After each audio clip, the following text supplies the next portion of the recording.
Right, muri yeZimbabwe kusangana kwatiri kuita zvekare pano paHatsirari 263. Aiwa, ava vataurwe mabva mangoziva kuti ndiani, but zvisinei regai nditaure kune avo vaviri vatatu vachangopinda paHatsirari 263 vanoitwa Mambo Mutize. Mambo Mutize makadii? Yes, Hatsirari sei? Mushe ari sei? Mushe ari sei matare? Matare tinawo ka zvinhu zvinombopota zvichimbominama, tinopedza nguva tisipo tiri mumasango. Saka pasi pese patinogara tiripo January unotambuka zanyaya dzakawanda dzatinokwanisa kugadzira Christmas. Saka paiwa so far taakuwanika manje full time. Right, muri yeZimbabwe Mambo Mutize, zvandafambira regai ndibve ndakuudzai ndauya kuzobvunzurudza dzimwe nyaya dziri kubvunzwa nevanhu kuti Hatirari mhanya kuna mambo unotibvunzirawo nyaya idzi ende vanodzikwanisa here, saka ndichakubvunzai. Bvunza zvakusunungura kwaTirari. Alright. Ndada kusuwa. Mamaruva. First mubvunzo wedu wakamira so. Mambo Mutize, pane vanhu vanoshaya kana pekugara, vanongodzengereka, vasina zvekuita mukurarama. Chingave chii chinokonzeresa ende tingatore matanho api kuti zvibatsirike? Kushaya kwokugara kwokusvika pekisitendi yekugara mutauni here kana kuti kushaya kwokugara kupi chako kwakuta? Zvekuita kunge chigunduru, wakapinda pabasa, unodzingwa, wakabata chakati chinoparara. Alright, nyaya dzinoitika Hatirari, nyaya yekutanga ndeyekuti kune vanhu vokuti vamwe munhu akarowa amai. Nyaya hombe ndeyekurowa amai, nekuti kana munhu uchinzi warowa amai kunonzi kutanda botso. Saka kana munhu achitanda botso anoita sekunge munhu ari kupenga, kuitenga munhu asiri kupenga, kana kungarama upenyu hwomunyama. Nekuti one, chekutanga, even amai vakava vadiki, angava mwana yanza ari mwana yanza dziamai ndiani ndaamai, angaite mudiki asuka ngomurowa chete, even yononobvunzira pangomurowa wako zvatongoperawo, but nyaya inenge tori nyaya chi inenge tori nyaya hombe. Mudzimu wamai hauna uchipo kana wazogara. Saka vazhinji vakarowana amai, vamwe vakatukana amai mukuseka, vamwe vakatukana amai vadhakwa, vamwe vakataurirana naamai mashoko asingaiti. Saka munhu kana uchitanda botso hakuna chaunoita muupenyu chinobatika. Vamwe vanhu vakarara nehanzvadzi. Kurara nehama yako nehanzvadzi yachako, unotora dzimwe mhepo dzasingagona kuzotora vega, kana kurara nemunhu akafanana naamai zvekare, zvinhu zvinopa munyama, andonzisa. Saka vamwe vanhu urombe huri pavari hausi urombe hwekuti urombe hwekuroyiwa. Vamwe vanhu vanobvunza vamwe vari kuroya, but huri urombe hwekutsvaga vegani. Uzvinzisa Hatirari. Saka unofanira kutaurira vanhu vari kukubvunza mubvunzo kuti aiwa, vamwe vanhu kusabata zvinhu zvinobatika kwamuri kuita, uyai tigare pasi tikurukure tionesane. Pamwe pacho haisi nyaya yekuti muri kuroyiwa, mungangonange nyawaro ine zvimwe zvanenge vasingatese zvavasingazive. Pamwe pacho munhu akada kutengesa chake hapana chinotengwa, akada kugara basa afa agara pabasa. Which means pakati penyu pakuberekera kwenyu kana muri 4, one wenyu akatongotuka amai kuti ume munoroya chete. Mise muri 3 vamwe chete hapana zvamunotomboita zvinobatika. Amai vakatsamwa, havatsamwire munhu avatuka chete, because kutsamwa kwaamai mudzimu wavo unotsamwawo futi. Kutsamwira munhu wese. Unotsamwira vana vacho vese. Saka pavana vacho vese vanoita marombe. Right. Saka ukaona mumwe chete atuka amai, gare pasi mese muwadzane muri paamai. Amai vakusunungurei mazorora panyaya yekutanda botso. Antonzisa.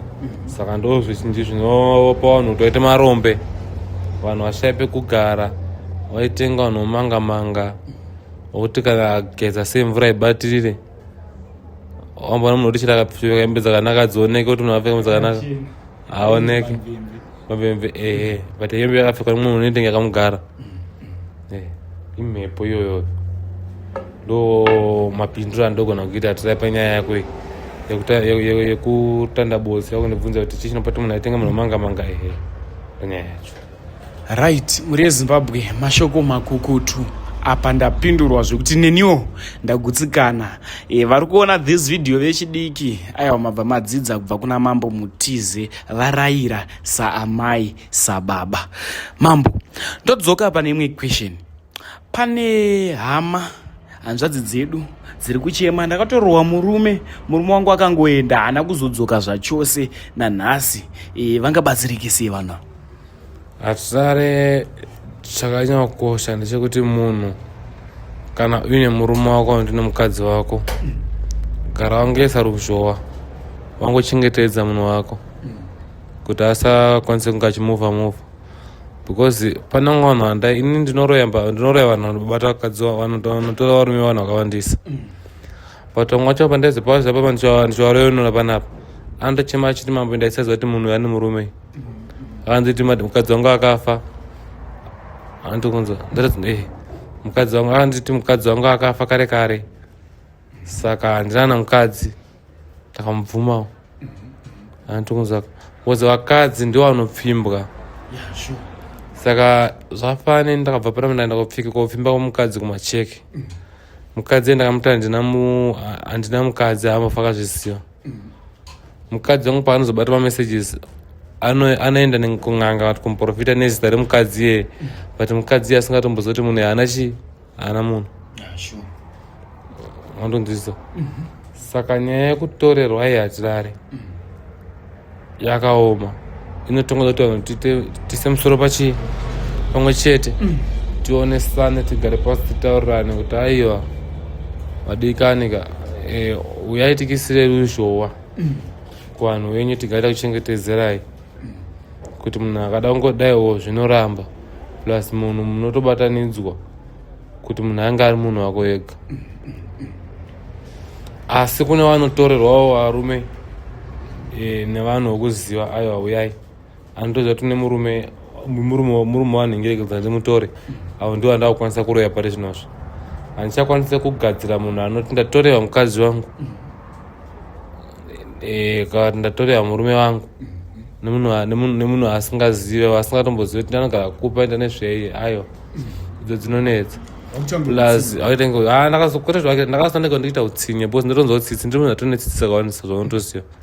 Ndotonzwa mume wangu kuremerwa nzi alright, mukadzi ataura kuti murume akamusiya almost kungangoti gore, murume ari kuSouth Africa, mukadzi ari kuno kuHarare. Murume akangotumira chikafu 3 months ekutanga, pesa paasi kutumira chikafu, asi anenge ariko akasiya mukadzi kuno kana vanhu vatatu. Mukadzi obva ashaya basa kuti ndoshanda kupi, ndorarama sei, mukadzi asvika paextend yekuomerwa. Andikunzwa vamwe vakadzi havana kwekuenda inherera, andikunzwa tirari. Saka mumwe mukadzi anogona kuwana boyfriend inomuita sewo kumuchengeta, because murume akachinja foni, murume asimbobatika pafoni, so awana boyfriend iye. Murume paanozouya osvika onzwa kuti mukadzi wake angadana boyfriend nhingi, kana tari kuSouth Africa obva anzwa kuti mukadzi wake akadana nhingi ikoko kuZimbabwe ikoko, atobva kuSouth Africa achiuya kunoko akananga panapo ndimuroyere mukadzi wake ndisekawo mukadzi wake, iye murume wacho akaiginwa mukadzi. Ndakazova ndichiita kutsinye because vakawanda vanhu ndakagadzira nenzira dzipi, saka ndakazonzwisa dzimwe nyaya dzachoti apa ndiri kudhipisa. Saka ndiri kuti aiwa varume vari kuSouth Africa nevarume muZimbabwe, kana vakadzi venyu muchigara namuri pamwe chete achiita musikanzo, aiwa uyai tikugadzirirei. Asi kana uchiziva kuti 4-5 months chikafu hausi kutumira, mwana wanhu ari kudyei muno muHarare, kana wakaita kumusha kwacho ari kudyei, oziva kamambo uchiti mambo ndigadzirireiwo, angatisadaro varume. Zvorukawo zvitaneta nekuisa vamwe vanhu vasina kana nyaya dzakakura dzekuti anofanira kunge achisorokawo. Mukadzi adarukawo ndokuti uri kugara naye pamba, utoripo, zvosara kuzvivana but ari kungokutiza chete, ndiwo atinogadzirawo iwawo. Right, muri yeZimbabwe ndofunga tiri kupindurwa zvekuti muri kugutsikana, kuti vari kudaita utsinye ngoti isu ini ndangokuisa rukawo, asi uchinatsoziva kuti ndiwo wakabhayiza, aiwa hanzi musauye zvenyu kana kuda kungoitira munhu utsinye.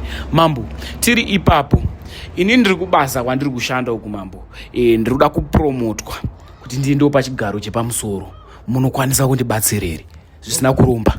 Aina ndirombese zvakaoma ndokubasa ikoko atitari. Isu tinogadzira munhu kuti apromotwe kubasa, apuwe nyembe, because nyembe ilaki. plus kuti munhu upiwa unyambe futi even ndapa mushonga kana takisisa munamato kana usina zvininipisa upiwe nyembe because kubasa munhu unofanira kudzidzira kupindura zvakaita sei isu takazokupawo mushonga wedu unenge wakutsigirawo pamunhu right zvokuti vanhu mashure mako vafanira kuzochema kuti akapromotwa ake but anga asingafanira kunge achipromotwa achifanira kuzodaro ndanzisa right. I think tokuguzikana nezviri kutaurwa naMambo Mutize. Mambo Mutize, pane hama dzedu dzakatsakatika dzane 13 years 12 years tichinazoziva kuti iyi ihama yedu asi yakangoenda nenyika yakatetereka. Zvinogadzirisika sei? Kazhinji hatirari munhu anogona kunge akatofa kana kuti ari mupenyu mumwe akatiza pamba noda kwezvikonzero because mumamisha mune vamwe vanhu vari kugara achigara achitaura mashoko asingaiti. Mwana nga achengetwa kumusha kwamai vake but achibatwa uyanga munhu iye akazongwana gap rekuenda adzoke. Mwana nga akura pamba pawo chapicha but achibatwa rafu kana akawana mugepe chacho kaadzoke munhu iye but kune vamwe vanhu vakatongoenda vasingadzoke vasina chavakatadzirwa kuita mumbe mashanga. Aiwa vamwe vanhu munogona kufunga kuti havadi kuuya kumamisha but vachitoshaya mari yebhasi because ndakazombotaura nemumwe munhu angaita almost 9 years asingaziviwe kumusha kwake fandasita muna matama dzacho asina kana foni achigara munotono. Ndakazomitira munamato ndakazotoita munamato hama dzake kuti dzimuwane azotongwana kanoningina wake vazi yakunomata kumubvunza akati mambo chaita ndisaende kumusha ndechekuti pakutanga ndaangeta gore 1 ndisaenda kumusha pandazodaenda kumusha vandati ndingaenda kumusha ndisina na grocery panotaka kuganza mari yegrocery kumatambudziko acho vatanga kuwanda mari yevandaishandisa ndingasaenda kumusha ndisina na hembe dzokupfeka here akutoita makore asingaenda kana kuchi because akafunga ndingaenda kumusha ndisina na chinhu saka nyaya kuti vabereki vanenge vakuda kutarisira zvinhu sipereki kubva kuwana saka aiwa tinoti vabereki mwana kana ari musango asikokumba ari kunovhima asi munhu sanovhima achiwana kana uya vanhu zvana zvizvozvo ndizvozvo kana uya vasina hana then kuna mwana akatsakatika aiwa kana makatozoita menya akafa zvamusina kuziva ndo vanhu tinokwanisa kuti muwawane kana kuti vamuke vatauri pavanenge vari vane hama dzavo vakashaya aiwa ngavauye zvavo ndivabatsire tivaudze kuna hama dzavo ndovaperekedza nemakuwa hama dzavo kana ndivarona pamwe kana ndisina ndinokuitira mutero kuti vaone kana kugadzira navadzimu wenyu vaone anokwanisa kurota pane chii kana hama inokwanisa kuuya chirotesa vanhu mumusha kuti ndibviswe pandiri tozvigona futi izvozvo. Right. Muri yeZimbabwe takupinda paquestion yekuti apa ndiri kubvunzira saidi remasisi anotengesa muviri wavo munzira.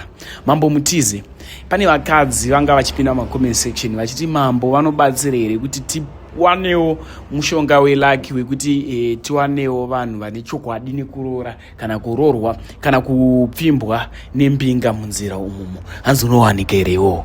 One hatirari vanhu vari kupinda mabhawa vachikechesa kana kuti vachihura vachipinda matachilaini vamwe havisi zvipo zvavo kana kuti vamwe havasi mashavi asi inyaya yekutoshaya munhu anomuroora obva ashaya munhu anomuchengeta obva ashaya mari. Mumwe munhu aangomitiswa amabva dzamuramba bva atoshaya kuti saka ndaita sei bva atonziwa neshamwari yake aenda kubhawa asi hakuna anoenda kubhawa asina kubvira asina kutokokwa neshamwari. Vazhinji havandokokwa neshamwari andotaurira vamwe zvokusvanendokakurikuti ashamwari kuti ndangokamira sosova kuti haande kuti dhiri rakati saka vazhinji vari mabhawa makatobva nekunofurirawo nevamwe vanhu asi vazhinji vamwe ndoaituka varume vachiti inini ndisiyeiwo ndovananondiroora but kunzewo kumanje havasi vanhu vese vakavanorora vamwe datongokuitisa nokuda rumba mako saka nyaya iripo hatirari ndekuti kana varipo vari kuenda kubhawa vakaomerwa noupenyu vashaya zvekuita kana kuti vangoti asina mashavi ekubhawa vachida kugadzirirwawo zvokuti vadiwewo aiva tinovagadzirira mishonga yekudiwa ndiyo yatakazara nayo panapa. Ava tinovagadzira mishonga kuti vaona unoita sei zvinopesa kutonetsana nevamwe uchinzi kuyese uri kungoenda chidzoka uchienda chita sei vamwe taangomira umwe andagadzira pesa kutodzingwa maposto kunzi ava nomushonga. Saka zvese izvozvo hatirari tinoita sei. Asi nyaya yandiri kuda ndeyekuti vanhu ngavaroorwe. Zvekutoti kuna mwa waritomboya panapa uchitykoma 89 wese nga vari mahure but wengawana shefu wavo airatidza kuti ndi munhu achengeta achivapa dzimba chichi iyo vachihura iye achitora mari kuvanhu ivavo. Hamuna zvavanoita basa kwakuti vanoenda sei uku. Anzi tori kambani yake yemahure ipi iye mukadzi akauya nawo iye angatori motahomba achitendo zvitomuitisa mari ataone 3-4 years achizvita zvipi uzatoti atanzi pakukechesa kwake vanhu vake $20 so $10 ndeyake $10 ndemunhu wacho.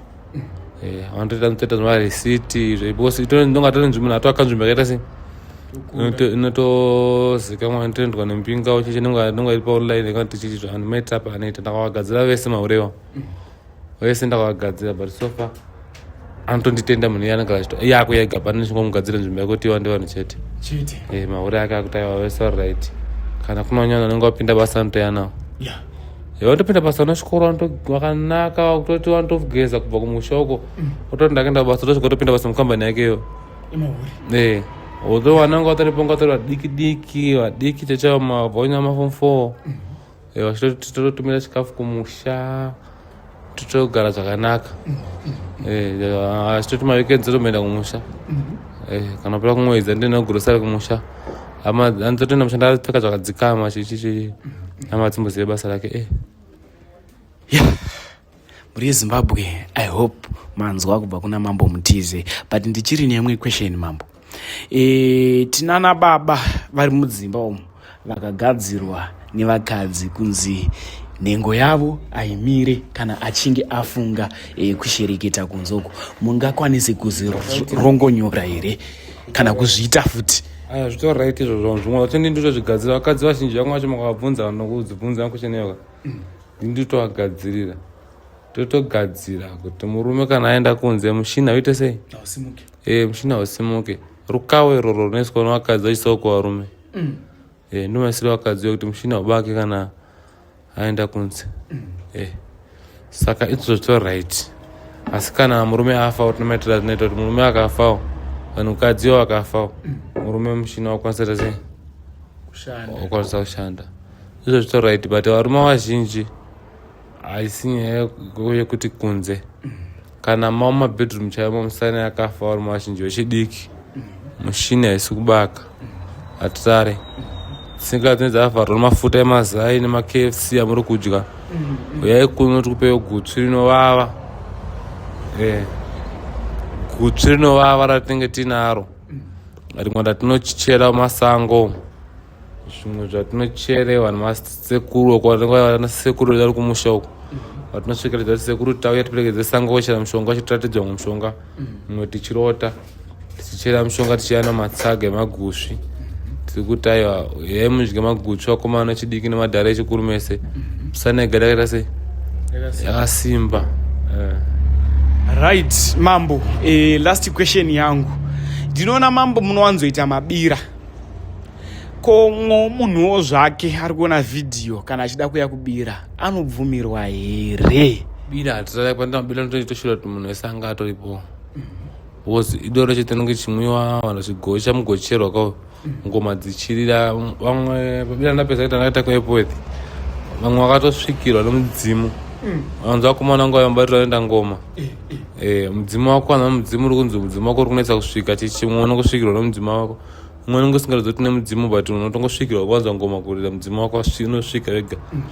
Ndangwana nekuti tingochema akagara ega ngomona agara apo uchira kuti pane zvinenge zvakatoitika muchii muvanhu because mamwe madzinza haachabike doro akusina wechikuru anobika doro saka panotosvikawo pabira irororo rinenge ratokusumirwa anotonzwawo kutonzwa kuti atova nesimba mudzimu wake unotombofara tomuvhurirawo makwara Right, muri yeZimbabwe mese munenge muchikokwa kubira. Rimwe bira renyu rikuitwa rini mambo? Kana tavisi zvamai manje. Bira risi kure. Ndakataura nevakuru vanoremekedzwa venyika vanoona nezvekubatsirwa kwevanhu, vanoona nezvematraditional healers, traditional medicals ese, vanopa kana maprivate hospital kana private muzvipatara, vanopa matsamba echipatara. Ndakanzi ndaane kodzero ndakuqualifya kuti ndinzi ndakukwanisa kuvhura private yangu even mutown. Ndane certificate rangu recancer. Ritorapo kupa inaro certificate recancer ndakapiwa manje atirari. Matsamba ndagara ndina wakawanda but ndane rimwe recancer. Recancer oparona. Ndakapiwa recancer izvezvi. Orizvesere zvako. Amacertificate akawandisa zvavo but iro recancer ndakarifarira from matsamba ese. Because ndakatesta kurapa cancer almost akakawandisa. Ndangofonera kuzinata yotore vanhu cancer kuzinipa TMPC kupi kumaorganization akawanda kumachurches ndichirapa cancer. Saka ndakanzi ndane permission yekuvhura surgery mutown. Kushandirira mutown. Alright. Saka ndakatonzi ndikuno certificate rangu rabuda D6 certificate rese. Rikutobuda.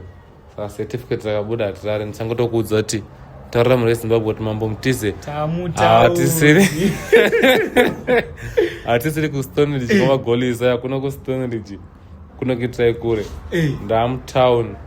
Chamangwiza mutown. Saka bira rekutanga apa ndisati ndakuudza vanhu ndichangokudeedza chete tokuudza nguva ichiripo kuti bira mswakati ngoma dzake rera mutown. Saka pataisa tsvaga mukati pakati nepakati petown chavo chaipo pekuti abva kuhwedza gokwe south kupi. Saka iyo nyaya isi kure, nyaya yebira mutown haisi kure. Manje takurowa kuti mutown mupi imomo maprivate maonesera kuitira pai